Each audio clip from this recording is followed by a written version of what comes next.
Psych2Go is a digital media organization that raises mental health awareness by presenting psychological topics in a digestible and relatable manner. Please share our content with those who need it. You know what's terrifying? If I asked you right now, how are you doing? You'd probably say, I'm fine. But are you actually fine? Or are you just empty? You wake up, you go through your day, you do your work, you scroll on your phone, maybe you hit the gym, maybe you see some friends, then you go to bed. And somewhere in the middle of all that, a quiet thought shows up. Is this it? You're not depressed, you're not suicidal, you're just hollow. Like there's a space inside you that nothing really reaches. This is something a lot of men recognize instantly. I have everything I thought I wanted. A decent job, my own place, friends, I'm in good shape, but I feel nothing. I wake up and think, what's the point? I'm not depressed, I'm not suicidal, I just don't care. Everything feels meaningless. And what's striking isn't just the words, it's the reaction they get. Because when this feeling is put into words, the response is almost always the same.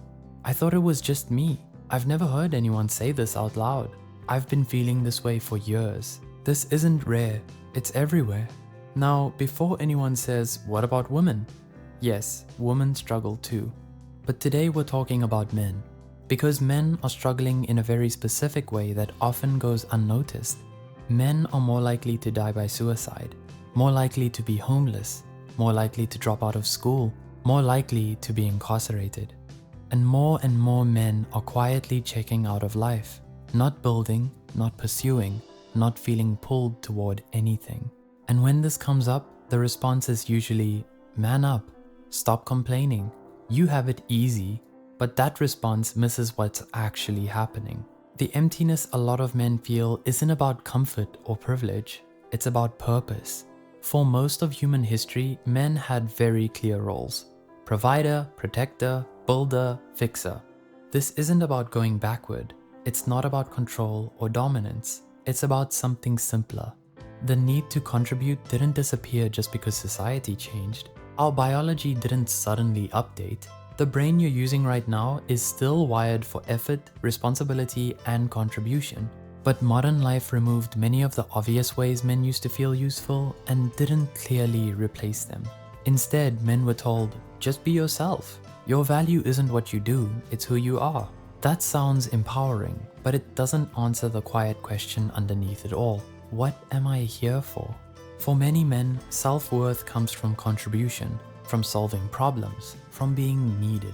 So when there's no clear way to contribute, no real responsibility, no challenge, what's left is emptiness. And then social media makes it worse. You see the guy crushing it in his business, the guy with the perfect body, the guy traveling non-stop, and you start thinking, I'm falling behind, I missed something, I'm wasting my life. But what you don't see is this. A lot of those people feel empty too. They optimized their lives. They didn't give them meaning. So what's actually missing? 3 things: connection, contribution, challenge. And here's a question that stops a lot of men cold.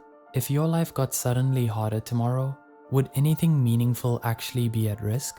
Not your comfort, not your entertainment. Would anyone lose something real if you stopped showing up? Because when nothing meaningful depends on you, emptiness makes sense. Connection isn't likes or group chats, it's real people who know you. Contribution isn't just earning a paycheck, it's doing something that matters beyond yourself. Challenge isn't stress for the sake of stress, it's resistance that forces you to grow. Comfort numbs, challenge wakes you up. When men don't have these things, they look for substitutes: distraction, numbing, escapes. These usually start as coping, ways to feel something, but substitutes don't fill the void, they just keep you from facing it. So what actually helps? 1. Find your community. Not vague connection, not I should socialize more. A martial arts gym, a men's group, a weekly basketball run, a volunteer crew. Somewhere you show up at the same time with the same people every week, where your absence would be noticed. 2. Build something that would stop if you stopped. Mentor someone, coach a team, teach a skill. Build something with your hands. If it disappears when you disappear, it gives your life weight. 3. Choose a hard goal. Something uncomfortable, something measurable, something you're not sure you can finish. The goal isn't success, the goal is struggle. And here's the part that matters most. Emptiness isn't weakness, it's your soul refusing to settle. If this hits something in you, leave a comment, even if it's just one word. You don't have to explain everything, just say whether this felt familiar or not. A lot of men feel like they're the only ones going through this. They're not. It's a signal, not that something is wrong with you, but that your life is too small for what you're capable of. If you feel empty, you're not broken, you're human. And you don't have to deal with it alone, because you deserve more than just getting through the day. You deserve a life that actually feels worth living.